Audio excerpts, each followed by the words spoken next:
So when I came here, and I'm just going to talk through a little bit of the process that I went through in looking for apartments.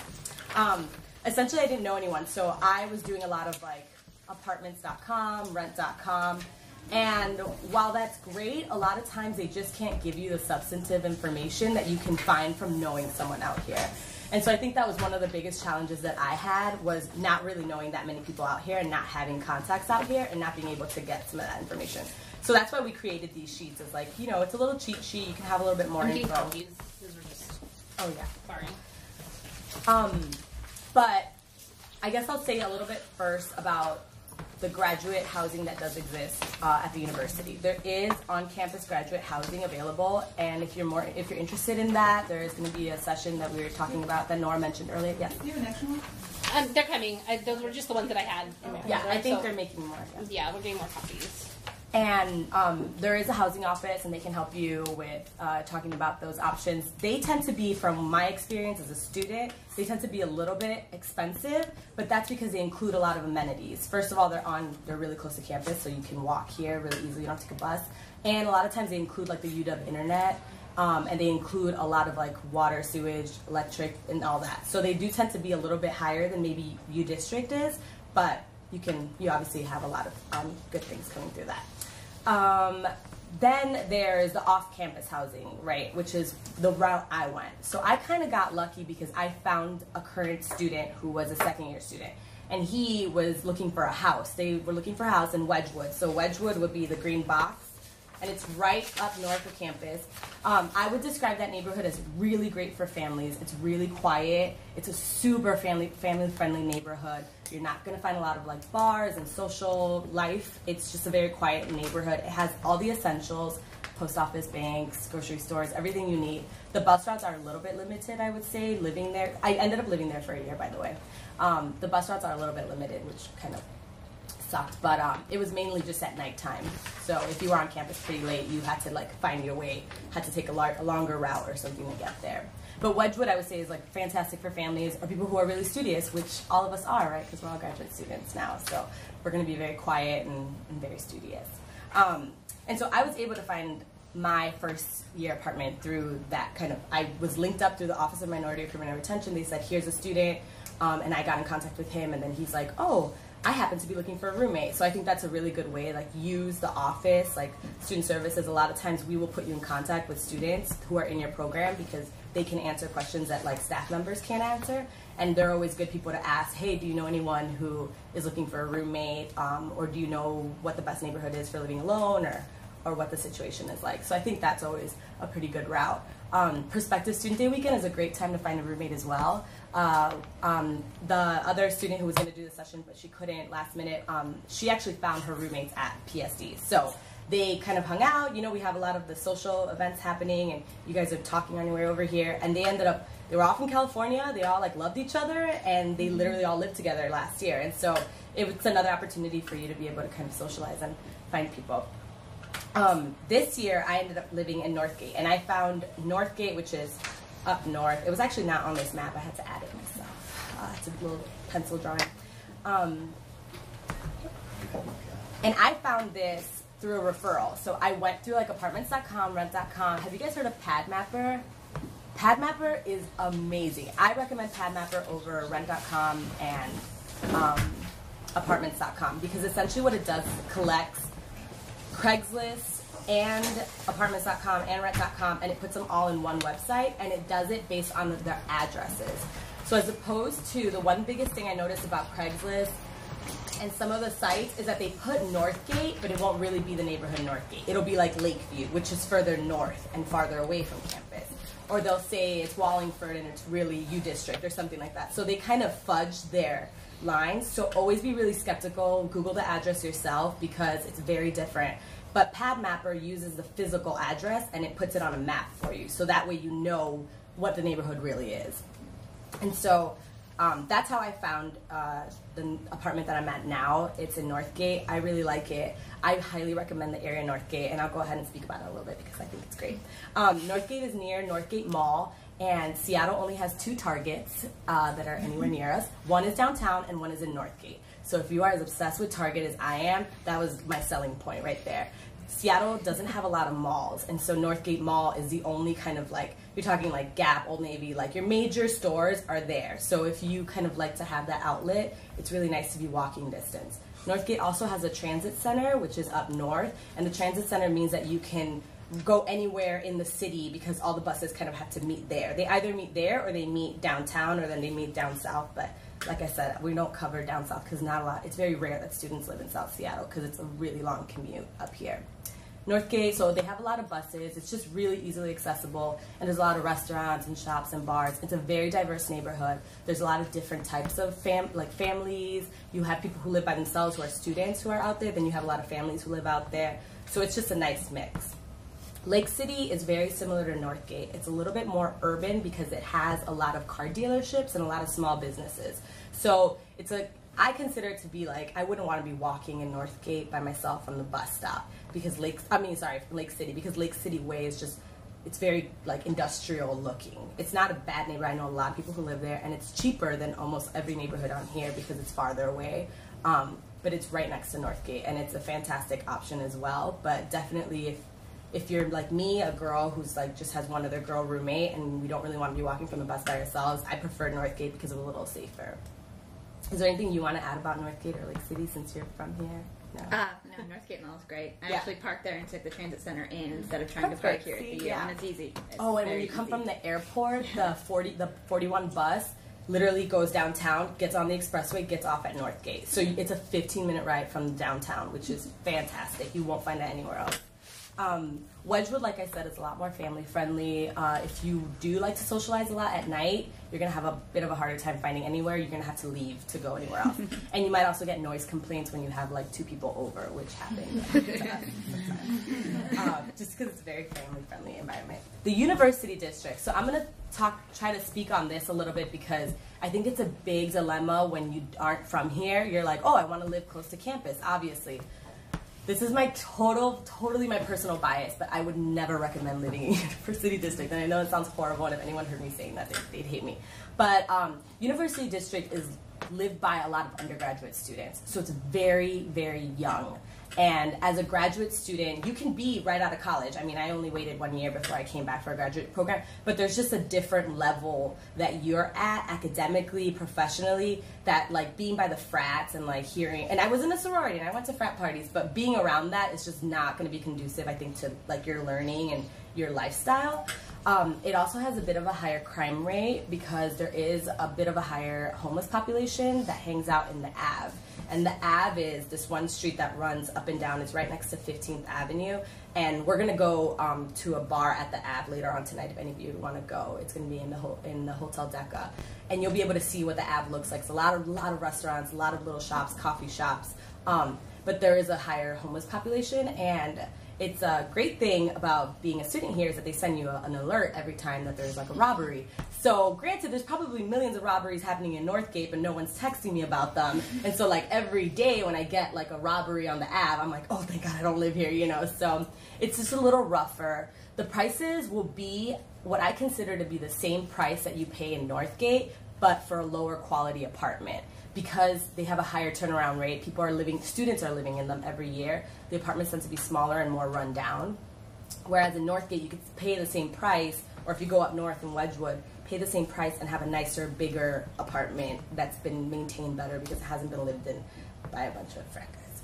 Nothing against frat guys. But the University District obviously has its major advantages. You are walking distance from campus, and there's a lot of coffee shops, a lot of restaurants, a lot of cheap food, just a lot to do. You're right around everything.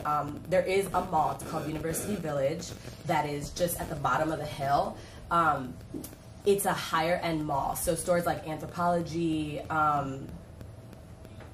Free People, just stores that I don't shop at because I can't afford it because I'm a graduate student. So it's nicer stores. They don't really have anything. They have an H&M, that's where I go, and that's it. And a Victoria's Secret. That's about it. But yeah, it's a nice little area. And there's banks, grocery stores, everything you need is around here. Wallingford and Fremont. That's where I wanted to live. It's so beautiful. It's very what I consider to be like urban suburban, kind of very pretty. They just maintain it. It's beautiful. You have like all your organic grocery stores are going to be there, all your coffee shops, and they have some local nightlife as well. So they'll have some bars, a couple of lounge places too. It's definitely younger, but there are a lot of families that live there. But Wallingford is just out of my price range, and they have a super quick turnaround rate.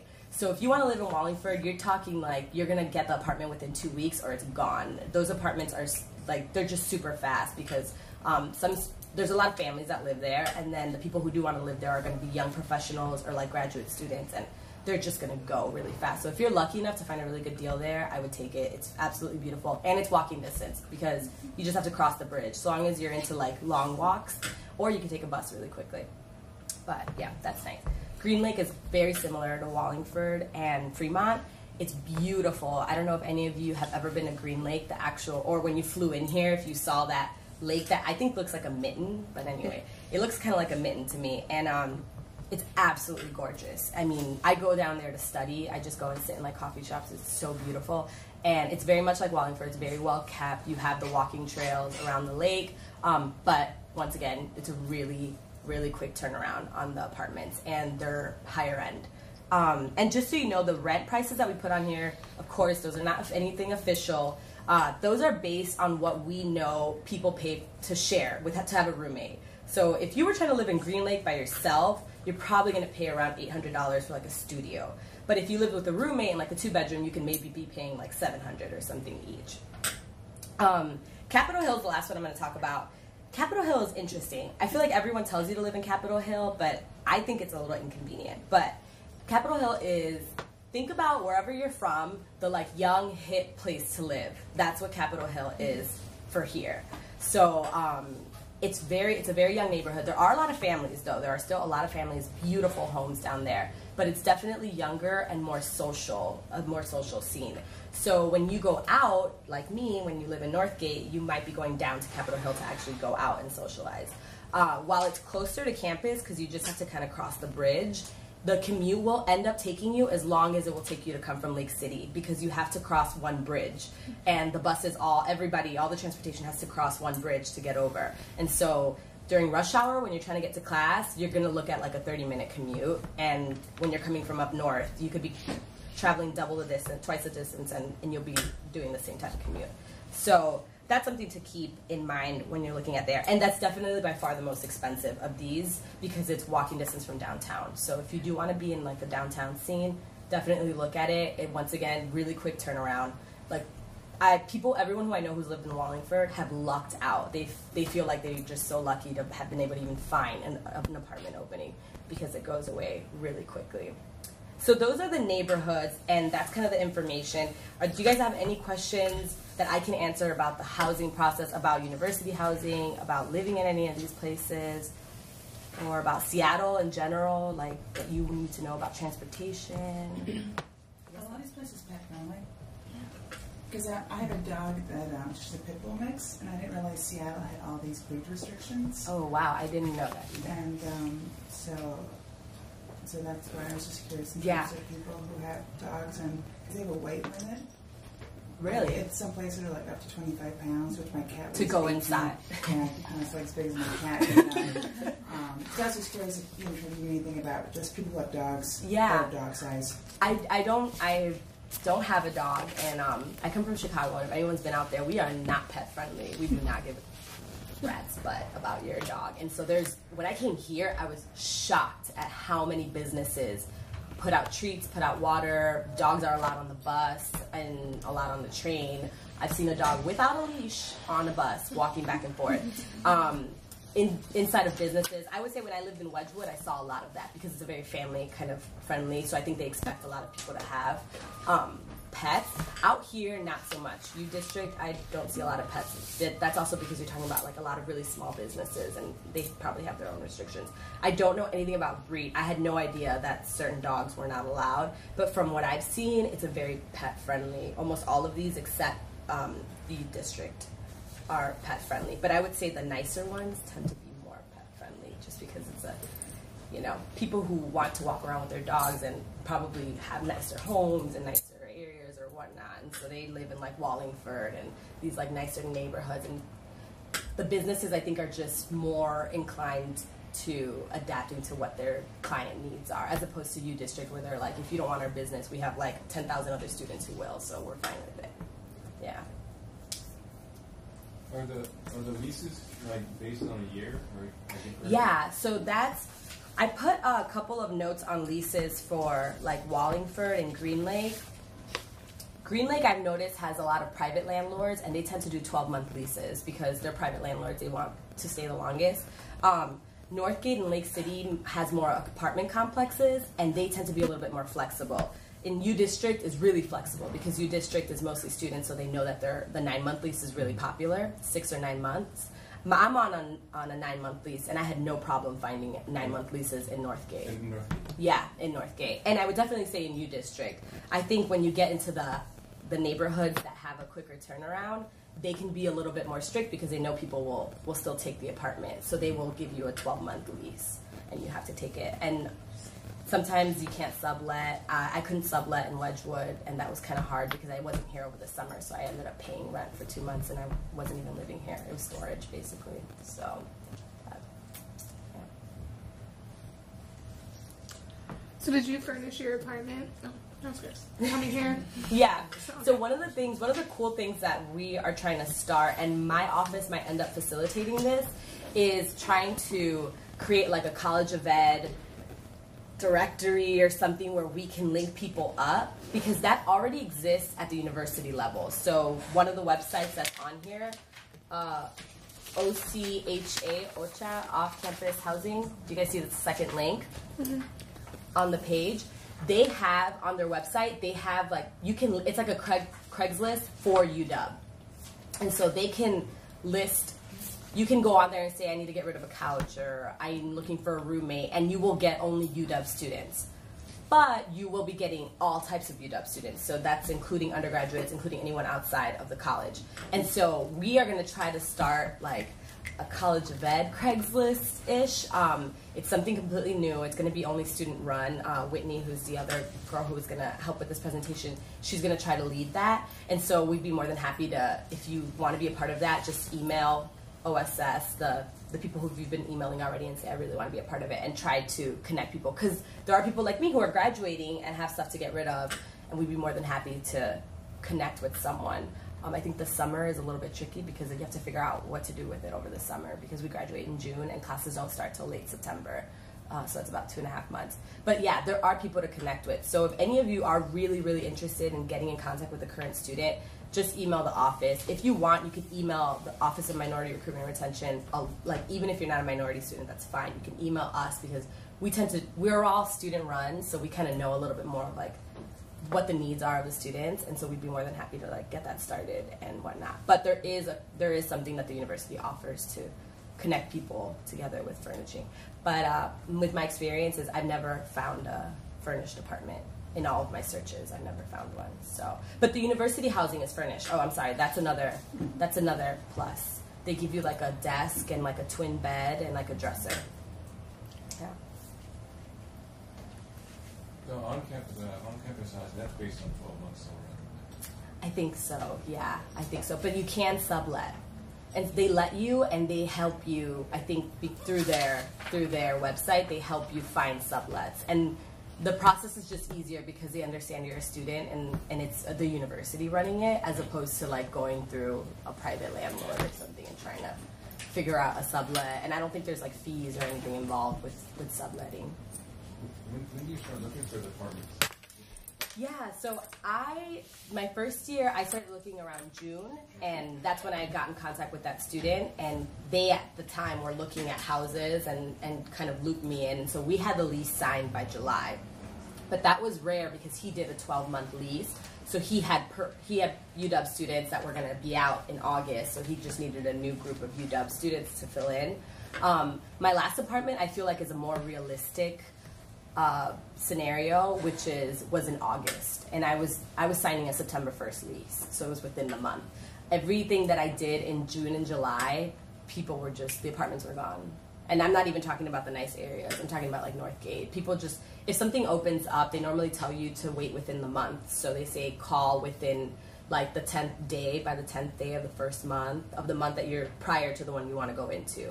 Because normally that's when their tenants can tell them that they have to leave. I think from I've talked to a lot of apartment managers, almost every single one told me that by the 10th day of August, it would have been, they need to know, their tenants need to let them know whether they're going to be here in September or not. And then that gives them 3 weeks to clean and move out and clean the apartment, and then you can move in September. And that was actually what happened in my situation. So you can start looking as early. I recommend just looking, but you're probably not going to sign a lease until August, unless somebody's there on a 12-month lease.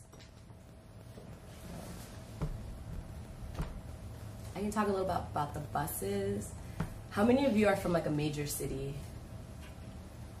Yeah, that was hard. The buses here are good. They're not that great. The bus system is it's iffy. We have an app, which actually I think you all should get if you're gonna be here for the weekend. It's called One Bus Away, and it was developed by the University of Washington. And it's a pretty cool app because it's a map, and you can go and click at what stop you're at, and it tells you all the buses, how far away they are, which is really nice. It's flaky sometimes. It'll be like, oh, it's coming right now, and the bus is like 20 minutes away. So, hey Marty. This is Marty, for those of you who haven't met him yet. Nice to meet you. Sorry, I don't mean to interrupt. Oh no, it's fine. Oh, and Winston is actually an apartment manager, so you should talk to him, because I'm talking about buses right now. But the One Bus Away app is pretty nice because you can know how soon a bus is coming. It gives you all the routes. And the buses, they're good. They're definitely decent, but I come from Chicago, with a major metropolis. I mean, huge trains, buses, all types of things. So it was a little bit difficult to adjust. Staying on campus late was a bit difficult because the buses after 8 p.m. or 9 p.m., they decrease. Routes stop running, or they start running every hour instead of every half an hour. I'm used to every 10 minutes, so that was a bit of an adjustment. But I think once you're here, give yourself a month and you figure out your schedule, and you'll have it. You'll know what 3 bus routes to go and which one to take, and if you miss one, you know where the next stop is. Yes. Now, what about parking? I mean, on campus? Yeah, and how much is there in terms of preference? Like, is there, yeah. If you're already a student, you get preference. Do you do graduate students, or are they in certain parking lots? Yeah, as far as I know, there's no distinction between undergraduates or graduates. Do you know of any? As far as I know. Yeah, as far as I know, there's no distinction between the two. It's just what lot you want. So the lot, which I don't know if any of you parked, that's underneath the library, underneath the red square, that's like the major one. That one's $15, and then the ones that are down here are also $15 a day. In the evenings, they're $5, but I think it's after 6. I think it's after 6 p.m. They're like $5, and you have to be out by a certain hour, or else it'll start charging a new day. The one down under Red Square, if you have 2 or more IDs with you, it's like $1. So there's secrets to parking. But before I talk about the secrets, there is one at the bottom of this hill. It's a fantastic hike up. There's one at the bottom of this hill. It's directly where I'm pointing. It's $6 a day. It's right by the IMA and the gym and the football field. So that one's cheaper. But what Winston was saying is that there are secret carpools. You will not find this information. I have looked for it. You will not find it online. It's secret carpools. This is gold, people. Like, don't tell anyone unless you really like them. If you park at the one at the bottom of the hill by the IMA, and you have 2 people in your car, you have to both have money on your UW ID, and you swipe them, and it's $1 each. Instead of 6, you have $1 each. The one out here, you need 3 people. The one out here, the one that's kind of, it's like in the hill, it's embedded in the hill. They're both $15 normally a day. If you have 3 people, it's $1 each. So if you ever know anyone who you want to go in on a carpool, you just have to have money on your cards. Each has to have enough for $1 each, and you just do the carpool. Sometimes you don't even have to have money on your card. You could have you just need 3 IDs and like 3 bodies. You could have a dummy, I guess, or something like that. But and you can pay with your credit card. One person can pay the $3, but so long as you're doing the carpool, that only works if there's an attendant. The one by the IMA, there's no attendant, so you actually have to swipe your ID. So you can't like swipe a credit card or something like that. But the 2 out here, you can park for as cheap as $3 a day. Other than that, there's no free parking. There is free parking by the fraternities and sororities, which is off of 45th, north of 45th, but that's really, really hard to find. They're just always packed. So are there monthly passes? Like there's a quarter, right? Every quarter, but it's like 5, 6, 7. I don't know. I don't want to guess because I just don't know for sure. It's a lot, but they do exist.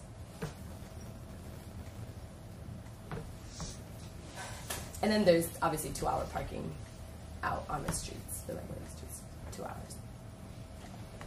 But I think there's enough routes that come to campus that you can. I mean, I don't have a car out here. I've lived here for 2 years, and I'm from nowhere around here, and I've managed to bus everywhere. So that's gonna be next year. Yes. For the UPass, is that already included in your fees? It's part of your fees. It's $76 a quarter, and it might increase. I don't know what it'll be next year, but as of now, it's been $76 a quarter, and it gets automatically taken out of your fees. I don't know if this is going to change, but one thing that when I started, the fees were only about like 100 and something, and then they passed some university legislation or something, and the fees jumped to about $500 a quarter. I don't know what they're going to be next year, but just keep that in mind. Because if you have some type of RA-ship, TA-ship, any type of fellowship, that's not covered. None of those fees are covered by that. They'll cover your tuition, and maybe they'll give you a stipend, but those fees are normally, you take those on your own. So if you get loans like I did, I was like, why is my loan amount money less than what I asked? And it's because they automatically shave off all those fees. Yeah. But the UPass works up until, I think, June 30th. If you're here over the summer, it works over the summer. But yeah, it's pretty nice. It works all the time. It even work. No, it doesn't work on the ferry. I lied. It does not work on the ferry. There's a ferry that goes out to like the Bainbridge Island. It's $7, 7 something, but then it's free to come back. So if you find yourself on the other side somehow, it's free to get to Seattle. If you flew over there, you can take the ride back. You guys have any other questions? Yes. Have safety around the city, getting around, especially if you're by yourself. Yeah.